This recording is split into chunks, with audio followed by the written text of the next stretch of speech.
नमस्ते दोस्तों, मार्केट मंथन में आपका स्वागत है। आज हम देखने वाले हैं अगले हफ्ते के लिए निफ्टी, बैंक निफ्टी और सेंसेक्स के इंपॉर्टेंट ब्रेकआउट लेवल्स। वीडियो को पूरा देखें और लेवल्स नोट कर लें। सबसे पहले निफ्टी, अगर मार्केट 24,290 के ऊपर सस्टेन करता है, हमें 24,425 तक निफ्टी जाता हुआ दिख सकता है। अगर 24,150 ब्रेक होता है तो नीचे 24,020 तक जाने की संभावना है। 24,150 से लेकर 24,290 एक नो ट्रेडिंग जोन है। अगले हफ्ते अगर निफ्टी को ऊपर जाना होगा तो एक पुल बैक जरूर लेना पड़ेगा। पुल बैक के बगैर निफ्टी ऊपर जा नहीं पाएगा, ऐसा मुझे लगता है। अब आते हैं बैंक निफ्टी पर। अगर बैंक निफ्टी 57,890 के ऊपर क्लोज करता है तो हमें बैंक निफ्टी 58,080 तक जाता हुआ दिख सकता है। नीचे की साइड 57,380 एक स्ट्रॉन्ग सपोर्ट है। ये अगर टूटता है तो मार्केट 57,000 टेस्ट करने के लिए एक बार के लिए जा सकता है। जब तक 57,380 के ऊपर है, डीप पर बाइंग का मौका बन सकता है। अब हम सेंसेक्स की बात करते हैं।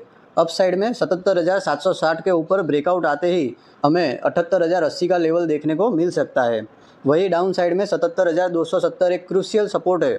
अगर इसके नीचे फिसलता है सेंसेक्स, डाउन साइड 77,270 एक क्रूशियल सपोर्ट है। अगर इसके नीचे फिसलता है तो हमें 77,000 तक का एक फॉल देखने को मिल सकता है। लेवल्स को फॉलो करें और स्टॉप लॉस के साथ ट्रेड करें। वीडियो अच्छा लगा हो तो लाइक करें और अपने दोस्तों के साथ शेयर करें। ऐसे ही डेली एनालिसिस के लिए मार्केट मंथन को अभी फॉलो और सब्सक्राइब कर ले। Thank you.